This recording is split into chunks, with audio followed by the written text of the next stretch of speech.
Hello, Namaskar. I'm Diksha from grade 6th our school. Name is PMC KPS Nanvinke. Today I'm going to speak about value-added agriculture. It means increase the value of agriculture product by processing, packing or converting them into new products.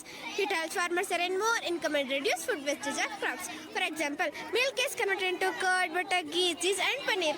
Ragi is meant to ragi flour, ragi malt and ragi biscuits. Fruits are meant to jam, juice and pickles.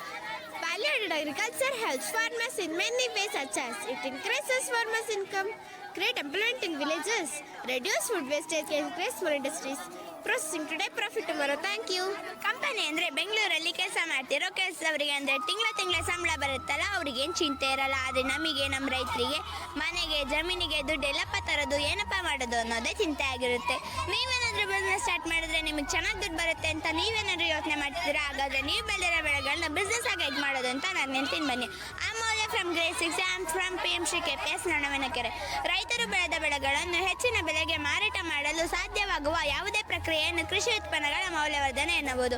ನಮ್ಮ ರೈತರು ಮೌಲ್ಯವರ್ಧನೆ ಯಾಕೆ ಮಾಡಬೇಕಪ್ಪ ಅಂದರೆ 200 ರೂಪಾಯಿ KG ಕೊಬ್ಬರಿನ ಮಾರಬಲ್ಲ ಅದೇ ಕೊಬ್ಬರಿನ ಮಿಠಾಯಿಯಾಗಿ ಅಥವಾ ಎಣ್ಣೆಯಾಗಿ ಮಾಡಿ ಮಾರಿದ್ರೆ ಹೆಚ್ಚು ಲಾಭ ಸಿಗುತ್ತೆ.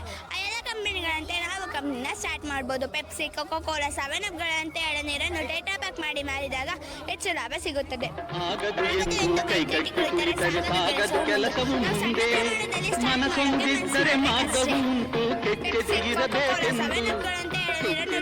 ಮಾಡಿ ಮಾರಿದಾಗ ಹೆಚ್ಚು ಲಾಭ ಸಿಗುತ್ತದೆ.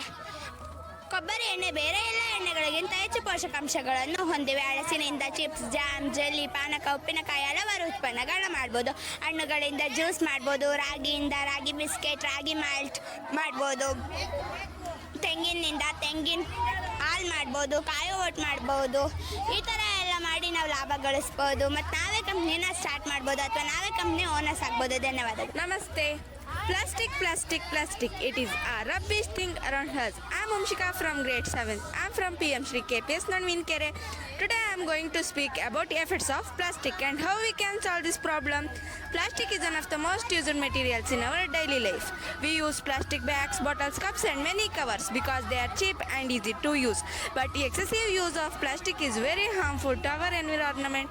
Plastic does not decompose easily. It stays in soil and water for hundreds of years. When plastic is burned, it releases toxic gases which causes breathing problem, asthma and lungs diseases in human beings. When plastic is thrown into rivers and oceans, it harms fish and other animals. Using plastic bottles and plastic containers for hot food is also harmful. The chemical mix with food and slowly damage our health. Say no to plastic and yes to life. If you care for your life, stop using plastic. Thank you. ಎಲ್ಲರಿಗೂ ನಮಸ್ಕಾರ. ನನ್ನ ಹೆಸರು ಜಾನ್ವಿ. ನಾನು 6ನೇ ತರಗತಿಯಲ್ಲಿ ಓದುತ್ತಿದ್ದೇನೆ. ನನ್ನ ಶಾಲೆ ಹೆಸರು PMC KPS ನೊಣವಿನಕೆರೆ. ನಾವು ಪ್ರತಿದಿನ ಬಳಸುವ ವಸ್ತುಗಳಲ್ಲಿ ಪ್ಲಾಸ್ಟಿಕ್ ಬದಲಾಗಿ ಬೇರೆ ವಸ್ತುಗಳನ್ನು ಬಳಸಬಹುದು. ಪ್ಲಾಸ್ಟಿಕ್ ಬಾಟಲ್ ಬದಲಾಗಿ ನಾವು ಸ್ಟೀಲ್ ಬಾಟಲ್ ಬಳಸಬಹುದು ಅಥವಾ ತಾಮ್ರದ ಬಾಟಲ್ ಬಳಸಬಹುದು. ಪ್ಲಾಸ್ಟಿಕ್ ಬಾಕ್ಸ್ ಬದಲಾಗಿ ನಾವು ಸ್ಟೀಲ್ ಬಾಕ್ಸ್ನ ಬಳಸಬಹುದು. ಪ್ಲಾಸ್ಟಿಕ್ ಬಕೆಟ್ ಬದಲಾಗಿ ನಾವು ತಾಮ್ರದ ಬಕೆಟ್ ಬಳಸಬಹುದು. ಹಣ್ಣು ತರಕಾರಿಗಳನ್ನ ತರಬೇಕೆಂದರೆ ಪ್ಲಾಸ್ಟಿಕ್ ಕವರ್ ಬದಲಾಗಿ ನಾವು ಬಟ್ಟೆ ಬ್ಯಾಗ್ಗಳನ್ನ ಬಳಸ್ಬೋದು. ಹಣ್ಣು ತರಕಾರಿಗಳು ಅಥವಾ ಗಿಫ್ಟ್ ಕೊಡಬೇಕೆಂದರೆ ನಾವು ಮರದ ಬುಟ್ಟಿಗಳನ್ನ ಬಳಸ್ಬೋದು. ಪ್ಲಾಸ್ಟಿಕ್ ಬಿನ್ಗೆ ಬದಲಾಗಿ ನಾವು ತಾಮ್ರದ ಬಿನ್ಗೆನ ಬಳಸ್ಬೋದು.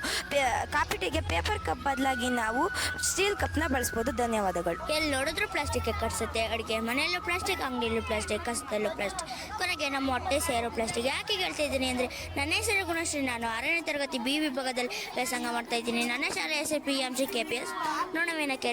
ಇಂದಿನ ಇಡೀ ಜಗತ್ತಿನಲ್ಲಿ ಪ್ಲಾಸ್ಟಿಕ್ ಆಕಾಶ, ಭೂಮಿ, ಸಾಗರ ಎಲ್ಲ ಕಡೆ ರಾಕ್ಷಸ ರೂಪಿಯಾಗಿ ವ್ಯಾಪಿಸಿದೆ. ಎಲ್ಲರೂ ಪ್ಲಾಸ್ಟಿಕ್ ಬಳಸಲು ಕಾರಣ ಏನೆಂದರೆ ಇದು ಸುಲಭವಾಗಿ ಕಡಿಮೆ ಬೆಲೆಯಲ್ಲಿ ಸಿಗುತ್ತಿರುವುದು. ಬೆಳಗ್ಗೆ ಹಲ್ಲು ಉಜ್ಜುವ ಟೂತ್ ಬ್ರಷ್ನಿಂದ ಹಿಡಿದು ರಾತ್ರಿ ಮಲಗಲು ಬಳಸುವ ಸಾಪೆ ತನಕ ಪ್ಲಾಸ್ಟಿಕ್ ಬಳಕೆ ಮಿತಿ ಮೀರಿದೆ. ಪ್ಲಾಸ್ಟಿಕ್ ಬಳಕೆಯಿಂದ ಆಗುವ ಕೆಟ್ಟ ಪರಿಣಾಮಗಳೆಂದರೆ ಕ್ಯಾನ್ಸರ್, TB ಕಾಯಿಲೆ, ಅಸ್ತಮಾ, ಕೂದಲು ಮತ್ತು ಚರ್ಮದ ಸಮಸ್ಯೆ, ಹೃದಯದ ಕಾಯಿಲೆಗಳು ಸಂಭವಿಸುತ್ತವೆ. ಎಲ್ಲೆಂದರಲ್ಲಿ ಬಿಸಾಡುವ ಪ್ಲಾಸ್ಟಿಕ್ ಕವರ್ಗಳು, ನೀರಿನ ಬಾಟಲಿ, ಆಹಾರದ ಕಂಟೈನರ್, ಕಾಫಿ ಟೀ ಕಪ್ಗಳು ಮಣ್ಣಿನಲ್ಲಿ ಬರೆದರೆ ಮಣ್ಣು ಕೂಡ ಹಾಳಾಗುತ್ತದೆ. ಬಿಸಿ ನೀರು, ಬಿಸಿ ಆಹಾರ ಪದಾರ್ಥಗಳನ್ನ ಪ್ಲಾಸ್ಟಿಕ್ ಬಾಟಲ್ಲು, ಬಾಕ್ಸ್ಗೆ ಹಾಕಿ ಬಳಸಿದ್ರೆ ಅದರಲ್ಲಿನ ವಿಷಕಾರಕ ರಾಸಾಯನಿಕಗಳು ಆಹಾರಕ್ಕೆ ಸೇರಿ ಅದನ್ನು ನಾವು ತಿಂದರೆ ವಿಷ ನಮ್ಮ ದೇಹ ಸೇರುತ್ತದೆ. ಮುಖ್ಯವಾಗಿ ಇತ್ತೀಚೆಗೆ ಮಹಿಳೆಯರಿಗೆ ಮಕ್ಕಳಾಗದಿರುವುದು, ಪುರುಷರ ಹಲವು ಆರೋಗ್ಯ ಸಮಸ್ಯೆಗಳಿಗೂ ಪ್ಲಾಸ್ಟಿಕ್ ಬಳಕೆಯ ಕಾರಣ. ನಾವು ಆರೋಗ್ಯವಾಗಿ ಬದುಕಿ ನಮ್ಮ ಮುಂದಿನ ಪೀಳಿಗೆಗೆ ನಮ್ಮ ಪರಿಸರವನ್ನು ಉಳಿಸಬೇಕಾದದ್ದು ನಮ್ಮ ಜವಾಬ್ದಾರಿ. ಧನ್ಯವಾದಗಳು.